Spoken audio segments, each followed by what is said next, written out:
ja Riisi käes on pall ja on teinud Alar Varrak siis otsuse, et mängib lõpuminutid Marko Riis, mitte Tanel Sokk ja kas tundub, et ei, siiski mitte Fischeri kolmene ei ole see, mis seda mängu otsustab, aga Gert Torbek võitleb välja ründelaua palli.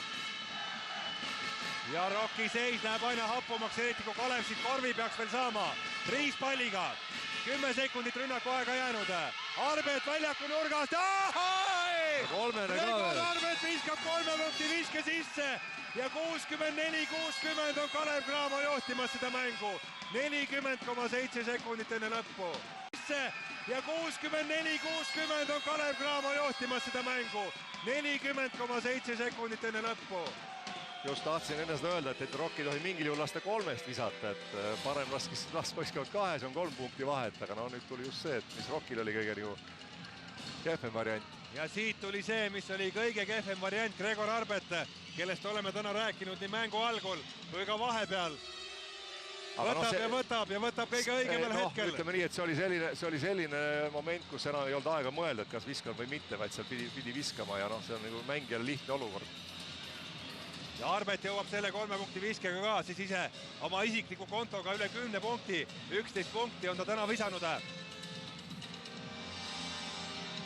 Ja ütleme, et päris emotsionaalne hetk oli Kalev Cramo pingi peal, kui meie kommentaatorite pink on seatud just siia poole väljakule otsa, siis lendasid seal rusikad ja hüppasid seal kannad ja põlved päris kõrgele. No nüüd peab vaatama jah, mis seis on, Kalevil on vist time-out'e veel võtta ka, nii et oleneb järgmisest rünnakust ilmselt, kuidas see lõpeb. Ja on ka Rockil üks time-out veel võtta. Nii et sisuliselt võtmerünnak tänases mängus tuleb ilmselt siit. Tartu Rocki esituses.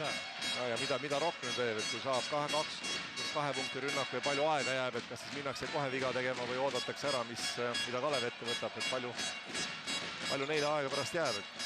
Samale meestega jätkatakse, ehk siis Alar Varraku otsus, Marko Riis, mitte Tanel Sokk lõpuminutitel. Tundub, et võib osutuda väga õigeks otsuseks. Lepik Torbeki vastu.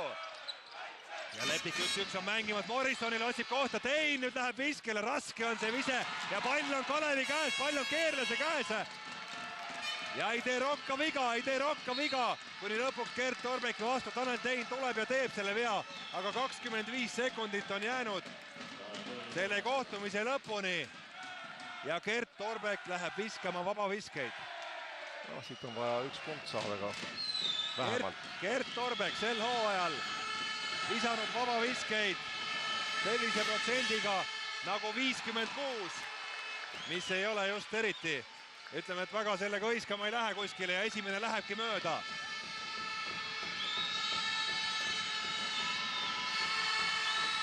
Aga teine tabab. Mäletame, et Valga vastu esimeses veerandfinaalmängus just Gert Torbeki 2 vabaviset, tabavat viset vormistasid võidu, kui nüüd on Rockil korvi vaja. Hävernet ja kiirelt on korvi vaja. Lepik viskab ja viskab mööda ja kas Talts võitleb välja selle laua? Võitleb, Tein läheb Tanel Tein viskab sellise 3 punkti viske sisse. Ja vaatame tabloole 63-65, 13,5 sekundit. Noh, nüüd on jälle see, et Alar Varrak võttis ruttu time-out'i 2 otsagasi tegelikult, kui oleks aeg, nüüd on ka Rockil aega mõelda, mida nad teevad ja kellele ka üritavad vea teha, et oleks mäng kohe edasi läinud, oleks Kalevi aeg võib-olla Kalevi kasuks jooksnud. Et Rocki kõik mängijad ei oleks võib-olla tajunud seda viga kohe teha, nüüd kindlasti saavad nad kätte kohe ruttu viga ja saab näha, kellele see viga siin tehakse. 13,5 sekundit. Ja mida sa ütled või mida sa ei ütle, Kalev ja Rock kohe oskavad omavahel põnevalt mängida. Noh, ega siin jah mingi üllatus, on harjutatud küll ja mitu aastat juba. Ja nagu öeldud, selle hooaja 7 omavahelisest mängust 6 korral on võitnud võõrsil mängiv meeskond. Noh, ei saa nüüd öelda, et see täna nii läheb, aga lähedal see siiski on. 65-63. Kes tulevad ja kellele siis, mis süsteemi, et kes nüüd Kalevi mängijatest peaks selle esimese söödu saama, et peaks saama mees, kes kõige kindlamini vabaviskeid viskab. Ja Kalev jätkab sama viisikuga, ka Rock jätkab täpselt sama viisikuga. Gert Torbek läheb söötma ja oletan, et Rait Keerles või Gregor Albert võiks olla need, kellele seda palli söödetakse. Keerlesele ei ja 5 sekundit tiksub kohe täis ja Keerlesele see pall jõudis ja see on Kalevi jaoks päris hea variant. See on hea variant kindlasti, aga vaatame.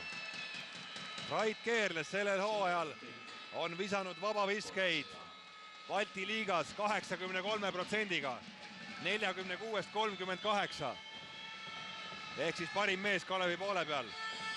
Nad üritasid küll 2 mehega seal nagu võtta, aga Lepik läks liiga lähedale, et oleks pidanud jääma natuke palli poole rohkem, võib-olla poleks Keerles seda palli saanud ja seal ka 5 sekundit oleks võinud täis tiksuda, nii et.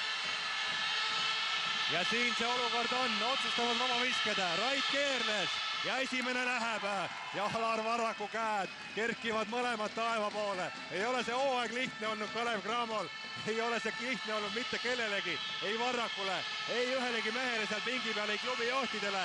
Ja kas siit tuleb esimene helge hetk üle mitme koo ja Keerles viskab sisse teise viske.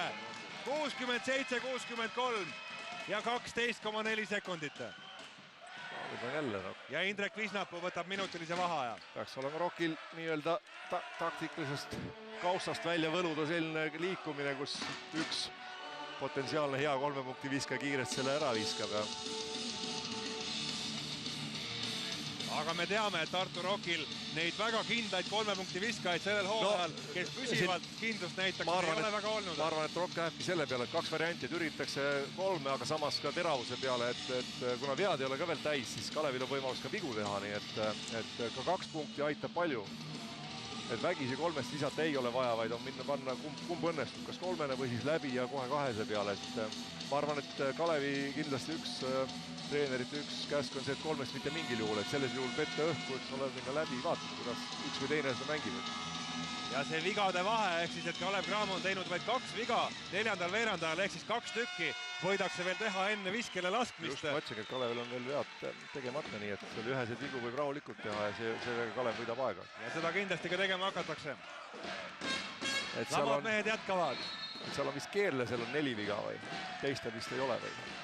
Ei, Kalevi poole peal, mitte ühtegi 4 veaga meest veel.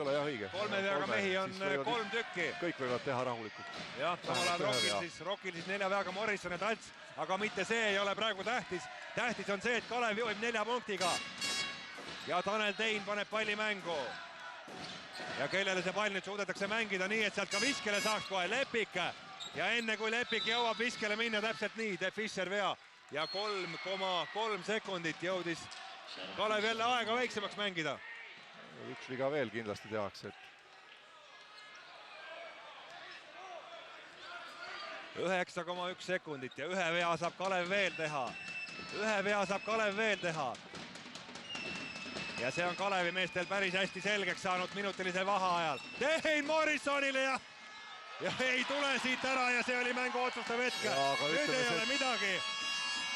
Nüüd ei ole midagi, 67-63 võidab Kalev Cramo esimese poolfinaalmängu ja 2 päeva pärast reedel kohtume uuesti Saku Suurhallis. Ütleme intrigeeriv algus ka sellel seeriale. Intrigeeriv algus mõlemale seeriale. Ütleme nii, et poolfinaalid Eesti meistriliigas, G4S meistriliigas ei ole petnud küll mitte ühegi korvpallisõbra lootusi. Ei. Et ütleme nii, et Kalev mängis oma selle välja nii mida rohkem nagu andis ja võimaldas, et Kalev kasutas selle ära, et isegi kodumeeskond kindlalt oma mängu ära ei suuda võtta, kus see võimalus oli küll, mida sagi siin mainisid korda, et kõigub ühele teisele poole ja Rokk oli sellel